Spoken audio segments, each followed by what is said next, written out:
West Seattle Transportation Coalition. On May 15th, we conducted a poll of all the methods available to the city for funding buses and a local alternative to Prop 1. The poll had 1,200 responses, and we gave the results to Mayor Murray and all 9 of you. And they're posted on our website.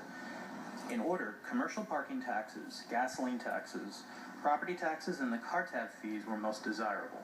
Sales taxes, business taxes, and taxes on restaurant bills and entertainment were completely unpopular.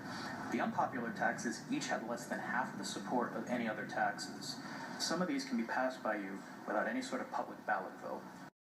Voters seem to want a balanced package of progressive funding options instead of just car tabs and sales taxes. Your job is to protect the largest number of residents first and foremost. That means putting a measure before voters with the maximum odds of passage.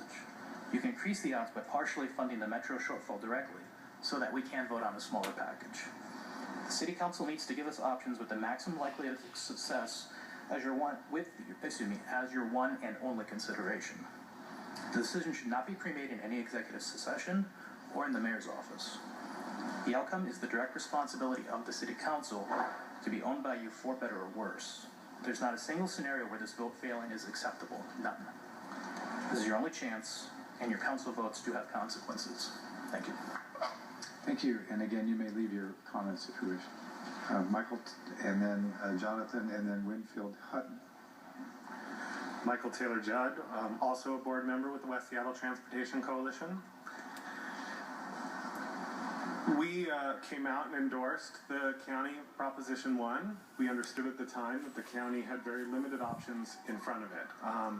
As an organization and amongst our constituents, as you just heard, there's a lot of concern about whether we can support the current proposal out of the mayor's office, because we're well aware that the city, sitting as the Transportation Benefit District Board, has other options in front of it.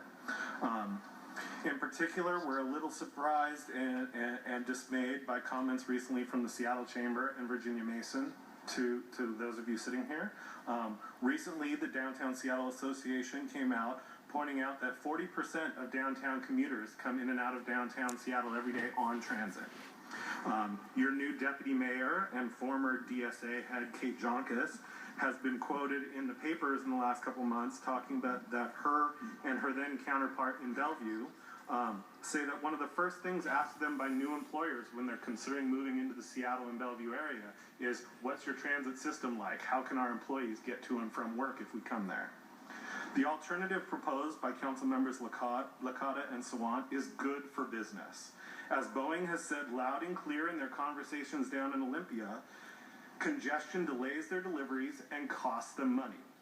We need to prevent cuts that could put as many as 20,000 cars on roads in King County, and businesses need to stand up and pay their fair share. Unlike some of the previous commenters said, there's nothing confusing about this.